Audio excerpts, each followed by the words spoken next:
Alléluia. Ce matin, que la paix de Dieu soit avec chacun et chacune d'entre nous au nom de Jésus-Christ. Voilà, comment allez-vous dans le Seigneur? Oui, par la grâce de Dieu, oui, je me porte très bien. Voilà, nous bénissons le Seigneur pour son esprit qui conduit ses assises. Et également, nous vous disons merci pour l'esprit qui a prévalu pendant ces élections-là. Que le Seigneur vous bénisse pour votre maturité. Alléluia. Amen. Voilà, ce matin encore, le Seigneur va nous parler. Et cela au travers de son serviteur, à savoir l'apôtre docteur Dieudonné Comelin Muepé, que j'invite au pupitre sur vos acclamations.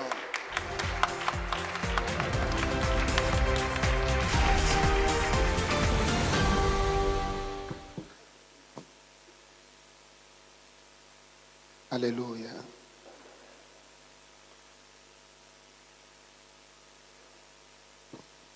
Je bénis le Seigneur ce matin pour cette opportunité. Et j'aimerais également remercier le président et le féliciter une fois encore pour cet énorme édifice et travail qui se déroule en Côte d'Ivoire. Que le nom du Seigneur soit glorifié. J'aimerais remercier tout le leadership pour nous avoir invités à assister, participer à cette assemblée générale.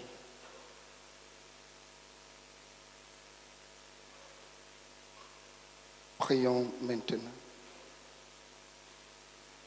Éternel, viens prendre contrôle, prends possession de ma langue et que tu fasses ce que tu veux ce matin dans le nom de Jésus-Christ. Amen. Sois fidèle jusqu'à la mort. Je te donnerai la couronne de vie. Sois fidèle jusqu'à la mort. Je te donnerai la couronne de vie. Je te donnerai. Je te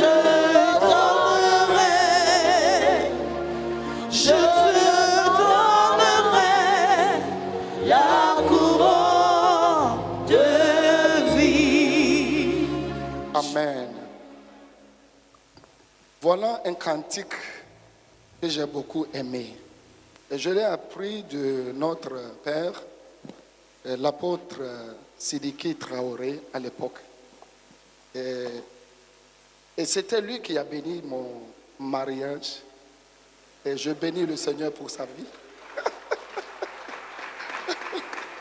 Alléluia. Donc on peut reprendre encore ce cantique. Sois fidèle jusqu'à la mort. Je te donnerai la couronne de vie. Sois fidèle jusqu'à la mort. Je te la couronne de vie, je te donnerai. Alléluia. Je te donnerai. Oh, je te donnerai la couronne de vie. Oh, je te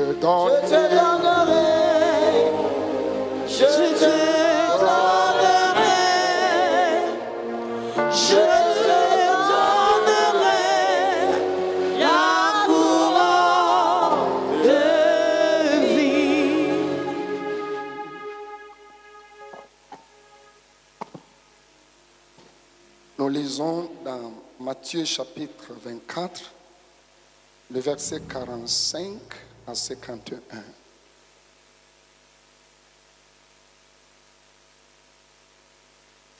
Elle est donc le serviteur fidèle et prudent que son maître a établi sur ses gens, pour leur donner la nourriture au temps convenable. Heureux ce serviteur que son maître, à son arrivée, trouvera faisant ainsi. Je vous dis en vérité, il établira sur tous ses biens. Mais si c'est un méchant serviteur qui dise en lui-même, mon maître tarde à venir, s'il se met à battre ses compagnons, s'il mange et boit avec les ivrognes, le maître de ce serviteur viendra le jour où il ne s'y attend pas et à l'heure qu'il ne connaissait pas. Il le mettra en piste et lui donnera sa part avec les hypocrites.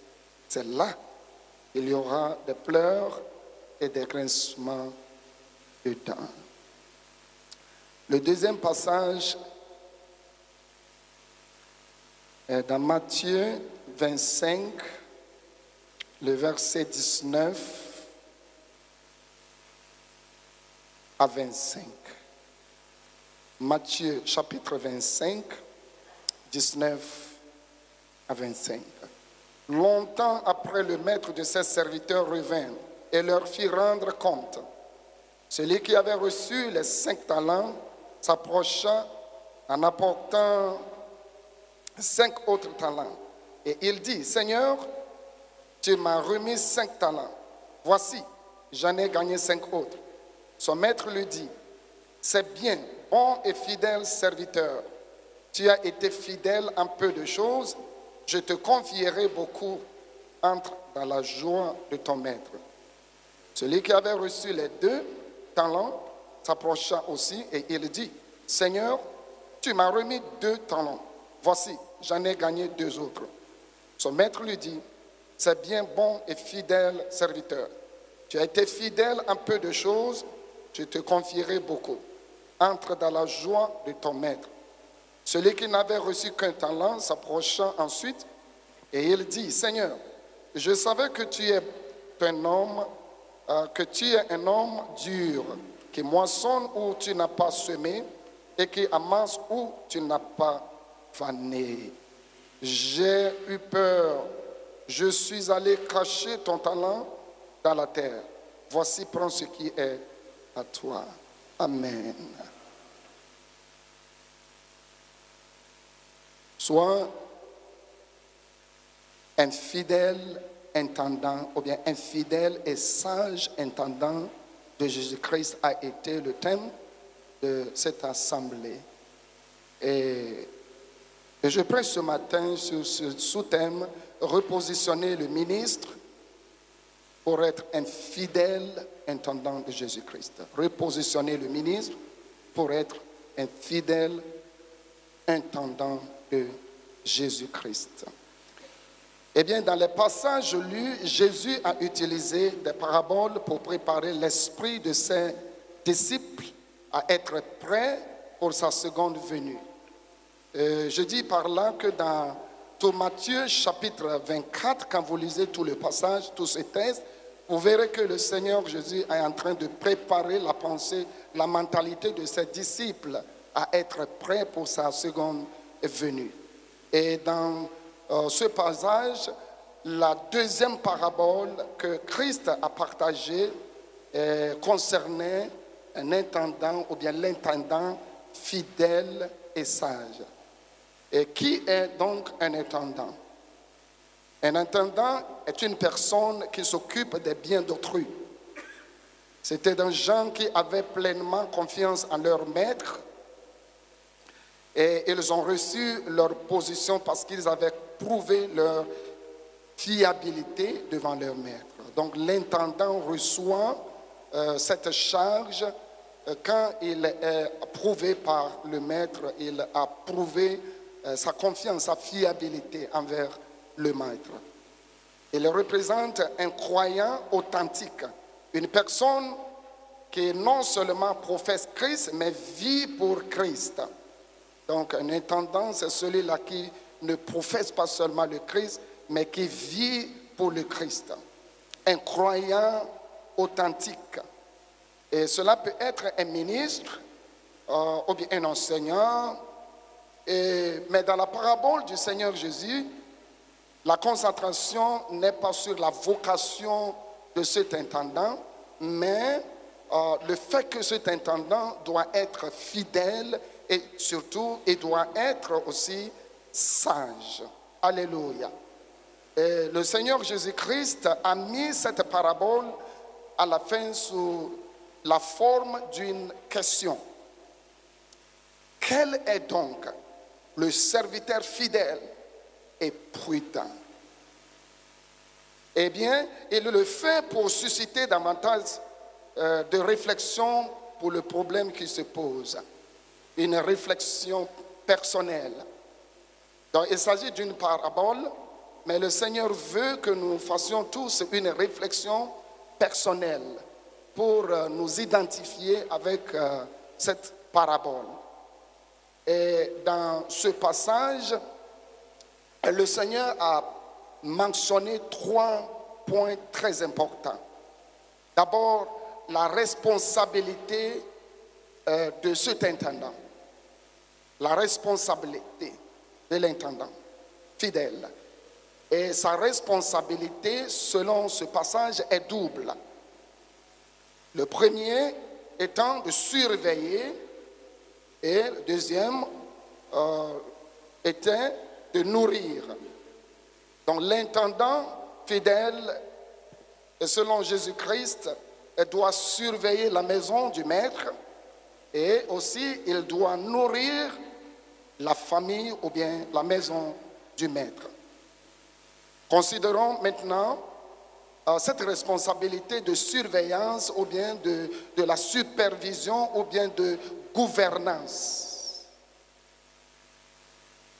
En s'acquittant de ses responsabilités, le serviteur ne doit pas perdre de vue le fait que c'est le maître qui l'établit sur sa maison. Une chose très importante. Tout intendant est établi par quelqu'un. Mais dans ce passage, c'est le Seigneur Jésus lui-même qui a établi les intendants, ou bien ses intendants. Donc c'est une autorité déléguée. L'autorité d'être un intendant est une autorité qui est déléguée. Ça ne provient pas de l'intendant lui-même, c'est une charge qui lui a été commise. Et le serviteur ne se nomme pas lui-même. Très important aussi à garder. Qu'un serviteur, un intendant, ne se nomme pas lui-même. Et quand vous allez poser la question à tous ceux qui sont ici avec moi, vous allez savoir que c'est quelqu'un qui leur a nommé. C'est quelqu'un qui leur a ordonné. Et je prie qu'il y ait d'ordination dans l'église de Pentecôte de la Côte d'Ivoire. Alléluia. Et que ce soit toi. Amen. Donc, ce n'est pas lui-même qui s'est ordonné. Le serviteur ne se nomme pas d'abord lui-même. Le maître seul établi sur la famille. Donc, il a la responsabilité de gouverner, de s'occuper de la maison, de la famille du maître. Et il doit sous l'autorité du maître. Et surveiller principalement par exemple. L'intendant fidèle doit surveiller par exemple. Lisons dans 1 Pierre, chapitre 5. 1 Pierre, chapitre 5. Lisons du verset 2 à 5. Paissez le troupeau de Dieu qui est sous votre garde, non par contrainte, mais volontairement selon Dieu, non pour un gain sordide, mais avec dévouement, non comme dominant sur ceux qui vous ont échu en partage, mais en étant les modèles du troupeau. Voilà, là où je parle d'exemple, à être modèle du troupeau. Et lorsque le souverain pasteur paraîtra, vous obtiendrez la couronne incorruptible de la gloire. Donc je disais que cet intendant fidèle dont le Seigneur Jésus parlait devait être quelqu'un qui mène une vie exemplaire et doit être d'abord un exemple pour la famille où il gouverne ou bien où il surveille, où il supervise.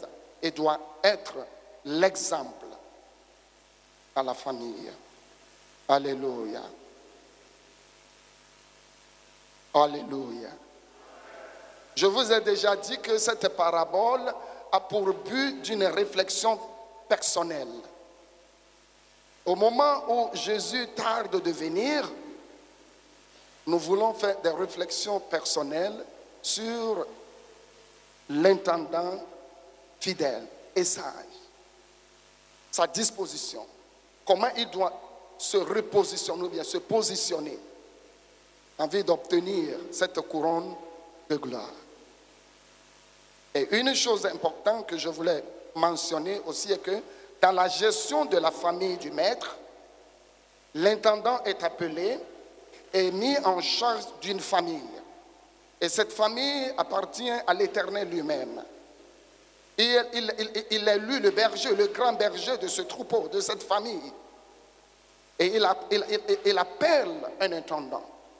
Et cet intendant est chargé ou bien commissionné à prendre charge d'autres intendants. Et eux aussi prendront charge d'autres intendants. Je l'explique par notre contexte de l'église de Pentecôte. Nous avons un responsable national, nous avons le Sénat, nous avons les responsables sectoriels, nous avons des pasteurs, nous avons des anciens, des diacres, des diaconesses et d'autres leaders. Et nous avons nos membres qui ne sont pas des leaders. Donc à chaque niveau, il y a cette responsabilité de l'intendance, un rôle à jouer. Mais aucun de ces intendants ne pourra avoir de succès s'il ne trouve pas d'aide. L'apôtre, le président international, a l'habitude de dire que derrière tout leader, derrière tout intendant fidèle qui réussit dans sa tâche, dans sa responsabilité de gouvernance, il y a toujours derrière lui des gens que lui appelle les supporters ou bien les aides fidèles. Et je prie que le Seigneur accorde à l'église de Pentecôte de la Côte d'Ivoire des supporters fidèles. Et que vous soyez ces supporters-là. Alléluia. Donc, Christ a donné les dons d'ascension pour équiper l'église. Cependant, les détenteurs de ces dons ont besoin du soutien pour accomplir la tâche. Et par là, je veux dire que nous avons les apôtres, les prophètes, les pasteurs, les évangélistes, et les responsables nationaux, mais ils ne pourront rien faire sans les aides. Je m'étonnerais si ce matin il n'y a pas d'anciens parmi nous. Y a-t-il d'anciens parmi nous ce matin? Oh, alléluia. Acclamons-le, acclamons-les, acclamons-les, acclamons-les.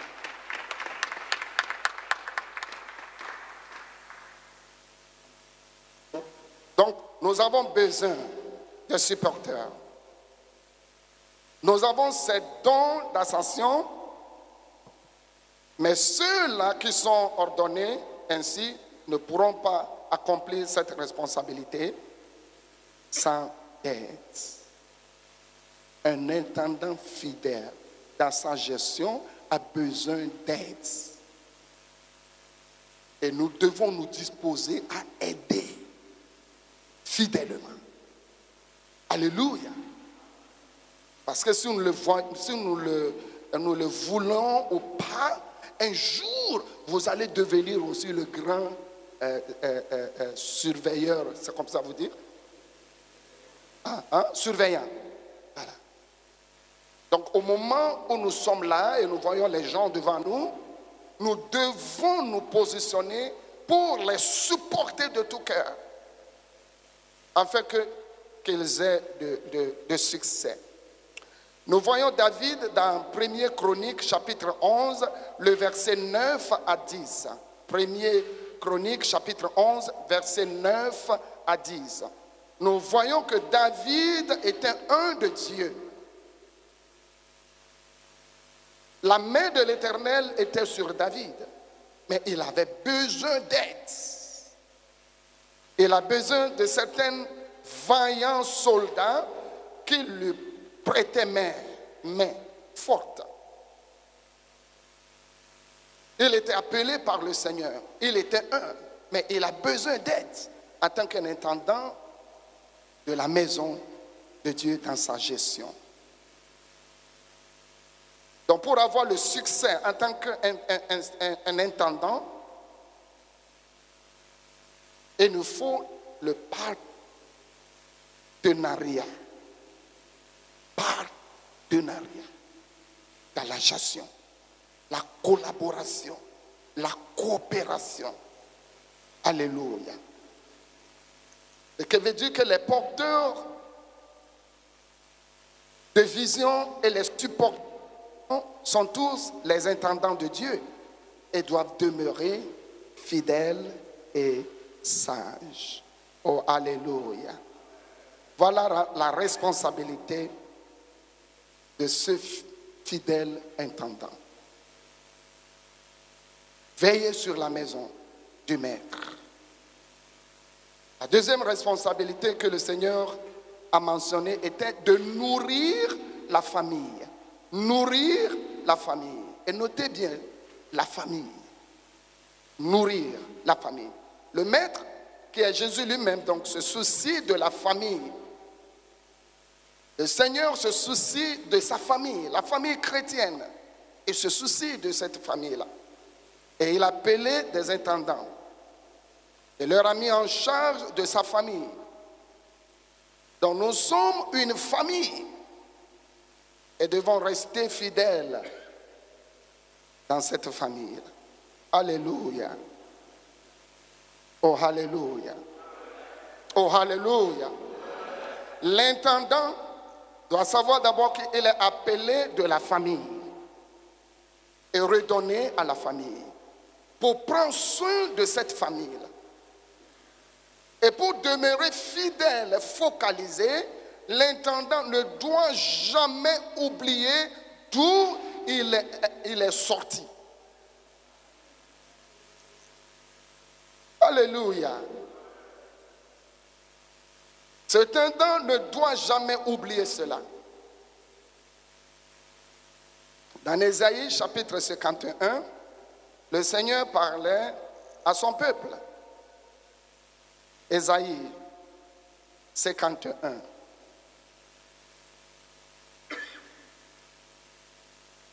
Du verset 1 ou bien 2 à... Bon, lisez à partir du verset 1. Écoutez-moi, vous qui poursuivez la justice, qui cherchez l'Éternel.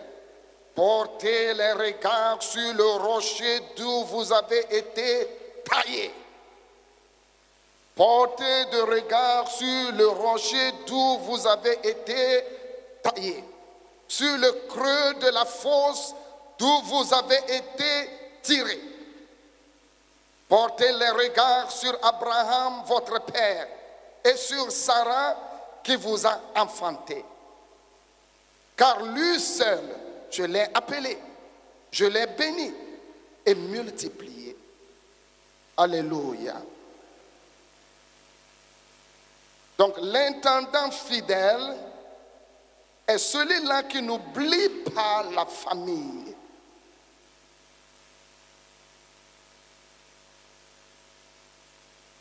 Je dis que les justes, cet intendant,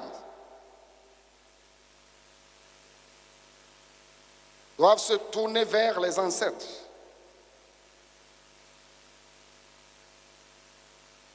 Regarder en arrière. Se souvenir du rocher dans lequel il a été taillé et le creux de la fosse d'où il a été tiré. N'oublions jamais cela. Un intendant fidèle. Souvenez-vous que vous êtes appelé, vous êtes nommé, vous êtes ordonné. Vous êtes formé D'abord par le Seigneur.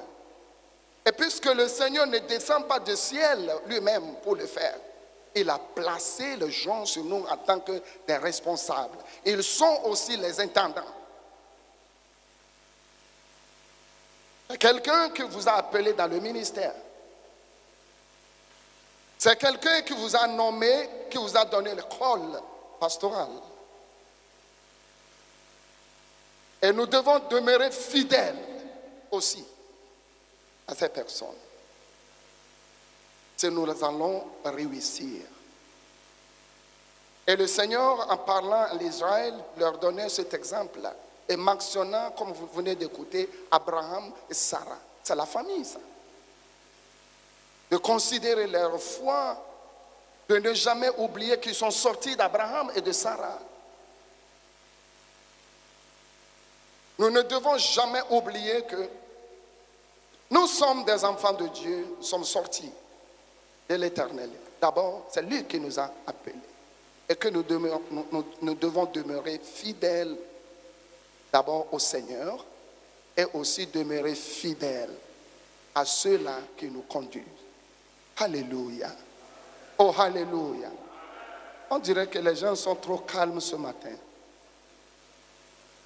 Vous comprenez un peu ce que j'ai dit? Oui.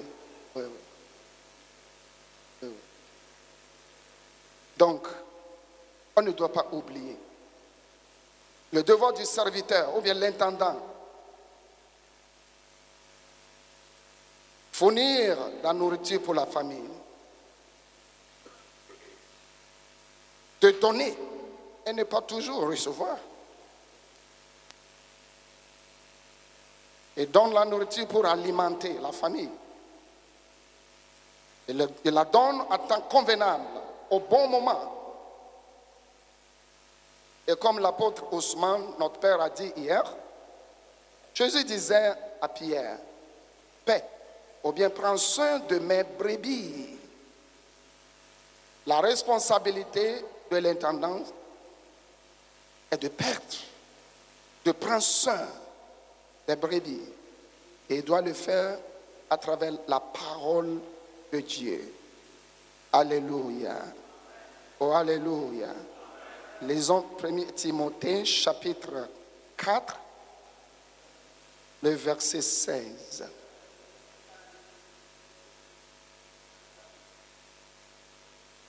1 Timothée chapitre 4, le verset 16.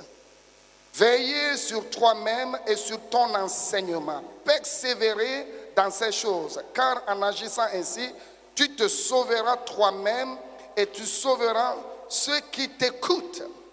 Donc l'intendant fidèle est celui-là qui veille d'abord sur sa doctrine afin de pouvoir nourrir d'autres personnes spirituellement.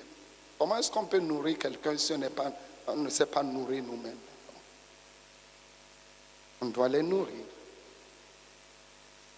C'est une charge divine de l'intendant. Encore dans 2 Timothée, le chapitre 4. 2 Timothée, le chapitre 4, versets 1 à 5. Je t'en conjure devant Dieu et devant Jésus-Christ qui doit juger les vivants et les morts, et au nom de son apparition et de son royaume, prêche la parole, insiste en toute occasion, favorable ou non, reprend, censure, exhorte avec toute douceur et en instruisant, car il viendra un temps où les hommes ne supporteront pas la saine doctrine, mais ayant la démangeaison d'entendre des choses agréables. Ils se donneront une foule de docteurs selon leurs propres désirs, détourneront l'oreille de la vérité et se tourneront vers les fables. Ainsi donc, le maître de la maison dit, prends soin de mes brebis, nourris-les. Alléluia. Fidèlement, nourris-les fidèlement. Nourris les brebis fidèlement. Amen. L'intendant fidèle dont Jésus parlait rendra compte. Je vous ai déjà dit que dans cette parabole, le Seigneur voudrait une réflexion personnelle. Donc tout ce qui vient dans votre pensée à propos d'un intendant qui est fidèle, sa disposition, sa responsabilité, tout, ces réflexions vont vous pousser à demeurer fidèle. C'est ce que nous sommes en train de faire. Et l'une des choses que nous ne devons pas oublier, c'est que l'intendant rendra compte de son administration, bien de sa gestion. C'est ce qu'a dit Jésus.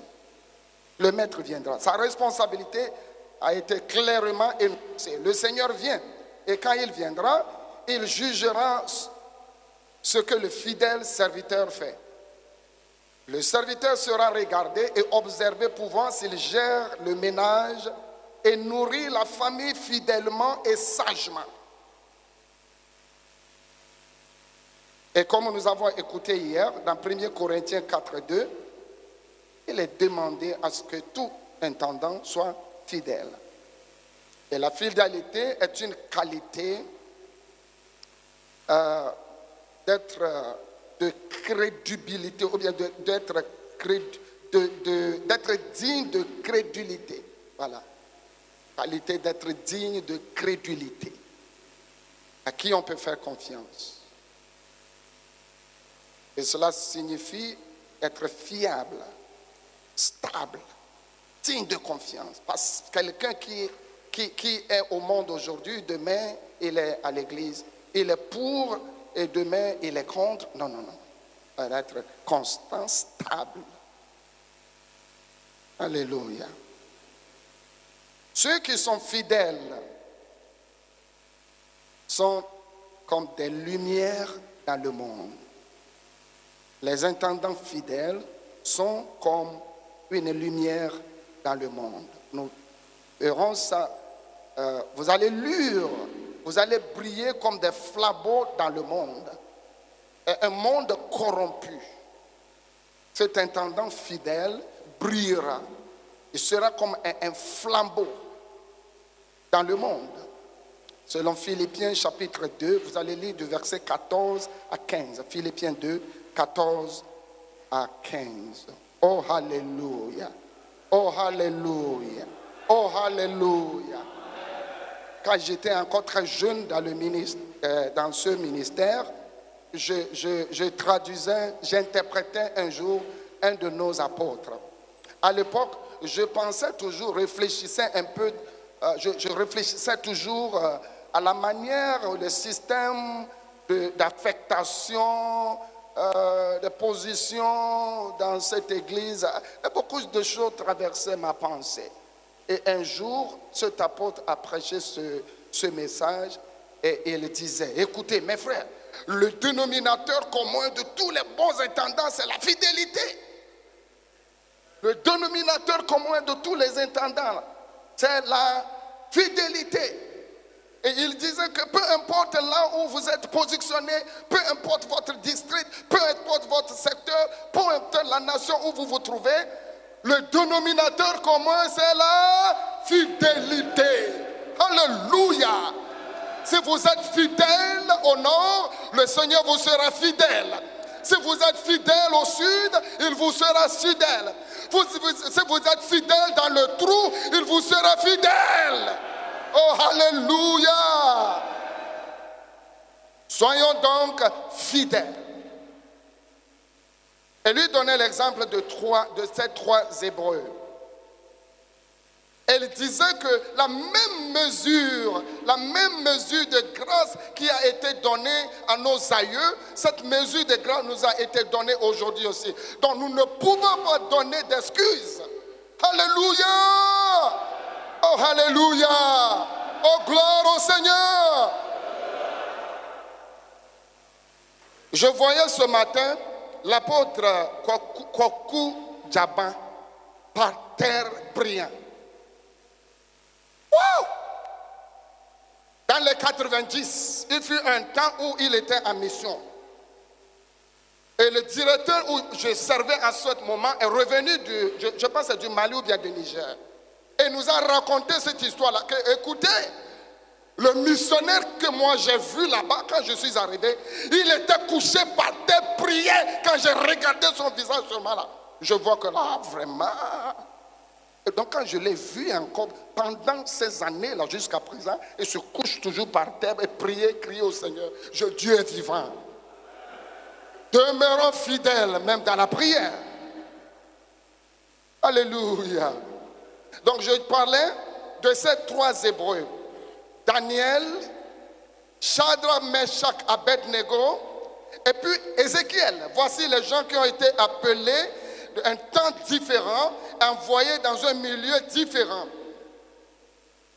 Mais le dénominateur commun dans la vie de ces trois catégories de personnes de Daniel, qui a refusé, il s'est résolu d'être fidèle, de ne pas se souiller par des aliments sacrifiés aux idoles.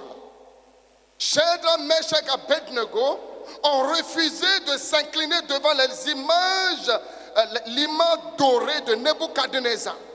Si vous voulez devenir, vous voulez rester un intendant fidèle dans cette église, vous devez tenir ferme et dire la vérité où il faut dire la vérité. Et ne pas baisser la tête à des images d'or.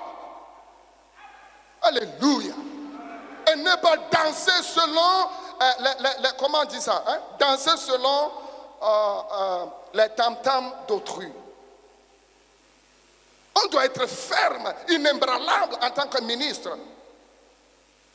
Parce que l'homme qui nous a appelés, c'est lui, le Seigneur. Le grand berger de troupeaux, de tous les troupeaux. Et quand il viendra, il ne demandera pas si tu es le responsable national, tu es un sénat, tu es un pasteur en jeûne, tu es un ancien ou quoi que ce soit. Il ne voit pas ces accolades que nous avons, que tu sois docteur ou bien tu es un prophète, apôtre, évangéliste. Lui, il ne regarde pas ça. Ce qu'il regarde, c'est votre fidélité dans le ministère. Le fait de demeurer continuellement ferme. Alléluia. Un serviteur, un intendant fidèle, qui sait qu'il est appelé par le Seigneur, et il a un compte à rendre à ce Seigneur-là. Et il ne veut pas sacrifier son intégrité avec les choses de ce monde. Oh, alléluia. Et il imite le Seigneur Jésus lui-même. Daniel chapitre 1, le verset 8. Daniel 1, le 8. Daniel 3, 16 à 19. Et surtout les versets 30.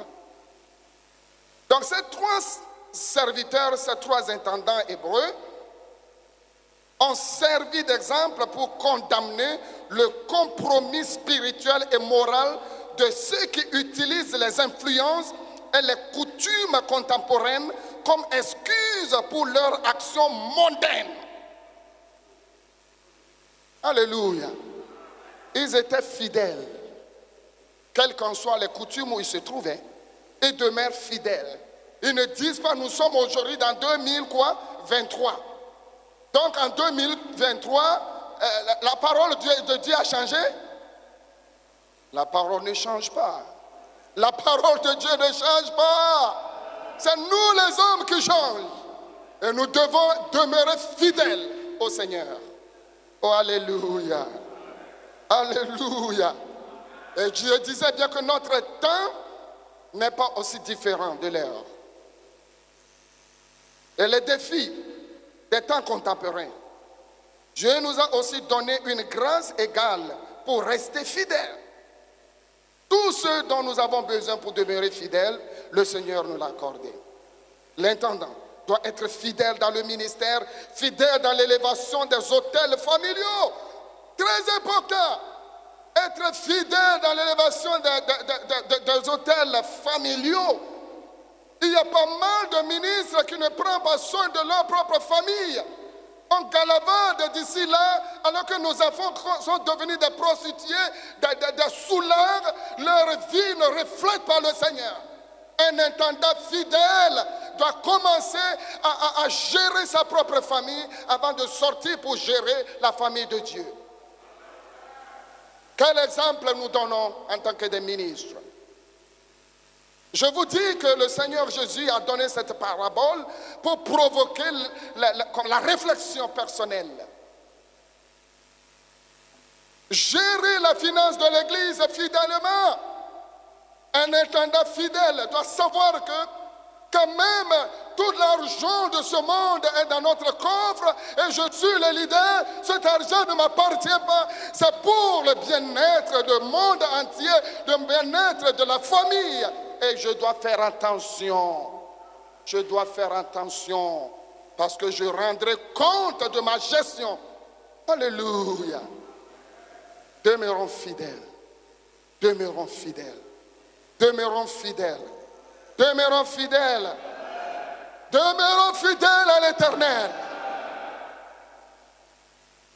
Et à la récompense pour ceux qui sont demeurés fidèles. Dieu dit, le maître établira le serviteur fidèle, chef sur tous ses biens. Chef sur tous ses biens. Il y a pas mal de ministres qui se disent, là où moi je suis placé, oh, ce n'est pas bien ce village, ce district, ce secteur, oh, ce n'est pas bien, les grands ne m'aiment pas. Mais quand vous ne gérez pas le peu qu'on vous a confié, qui va vous confier ce qui est grand? Quand vous n'êtes pas fidèle dans la gestion du peu que vous avez, comment est-ce que quelqu'un peut vous confier une très grande responsabilité? Si un responsable le fait, c'est une grave erreur. On doit tester les gens, qu'ils soient prouvés. Au moment où ils sont dans les fermes, dans les villages, dans un secteur déplorable, on veut voir leur fidélité envers les membres dans la gestion de l'Église. Dans ceux-là qu'on pourra confier des responsables nobles. Et on ne doit pas seulement confier des tâches à n'importe qui. Ils doivent être testés, qu'ils sont fidèles. Ils ont passé une certaine année dans le ministère. Ils ont demeuré fidèles et humbles. Fidèles à ceux-là qui l'ont appelé.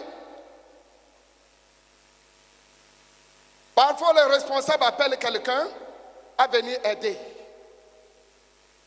Désolé d'utiliser l'exemple de mon cher secrétaire, ou bien de mon cher responsable sectoriel, ou bien d'un ancien principal ici. Une fois que la personne vient, il se voit qu'il est plus élevé, il est plus calé, il s'y connaît plus que la personne qui lui a même ordonné, qui lui a appelé, et ils se détournent, ils font n'importe quoi. Ça, ce n'est pas la fidélité. Nous devons demeurer fidèles et respecter. Retournons-nous. Le creux, le rocher d'où nous étions taillés. Alléluia. Je n'aimerais pas parler de l'intendant infidèle. Pour ça, tout le monde le sait. Je vais vous le lire. La troisième parabole, donc, parlait de Christ concernant le mauvais serviteur. Il représente quelqu'un qui se professe ministre. Celui qui n'est pas un croyant ou bien un ministre authentique malgré sa profession et sa position ministérielle. Il est infidèle et indigne de confiance. Il a une mauvaise attitude de cœur. Il ne travaille pas dans l'entente de la venue du maître. Il n'a aucune espérance de gloire. Il se comporte mal, injustement et de façon mondaine. Il frappe ses compagnons de service. Oh, que le Seigneur ait pitié. La fidélité veut dire traiter les compagnons de service avec égalité, avec respect. Quelles qu'en soient nos positions, nous devons savoir que nous avons un grand berger des troupeaux, le Seigneur Jésus lui-même qui viendra nous juger tous. Le respect pour tout le monde, l'humilité envers tout le monde. Et frappe ses compagnons de service. Et cherche de plus en plus matériellement et à la fois le pouvoir et les choses. Et maltraite quiconque se dresse sur son chemin. Et mange et boit. Il est ami des hypocrites. L'intendant infidèle. Ami des hypocrites. Alors qu'à la fin, le Seigneur dit, la part de l'intendant infidèle, c'est où? C'est où?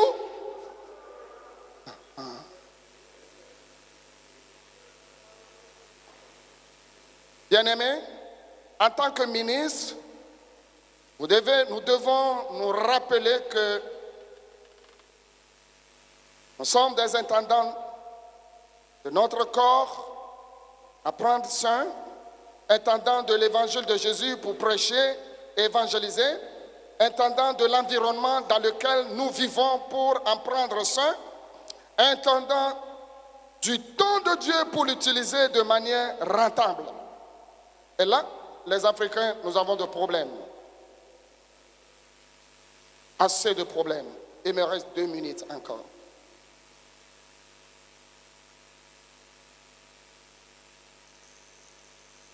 Alors que nous attendons la seconde venue du Seigneur, que nous soyons tous fidèles et sages dans l'administration de la confiance que le Seigneur nous a faite. Alléluia. Où que nous soyons, ou bien nous trouvions dans le ministère, souvenons-nous toujours que le dénominateur commun pour l'approbation de Dieu pour le ministère est un service fidèle et sage.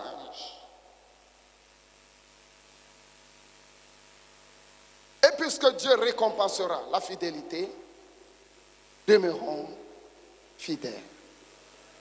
Demeurons fidèles. Demeurons fidèles. Demeurons fidèles. Que le Seigneur vous bénisse. Ne te compromets pas, je te donnerai la couronne de vie.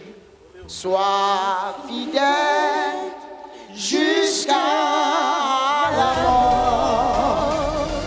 Je te donnerai la couronne de vie. Le sectoriel.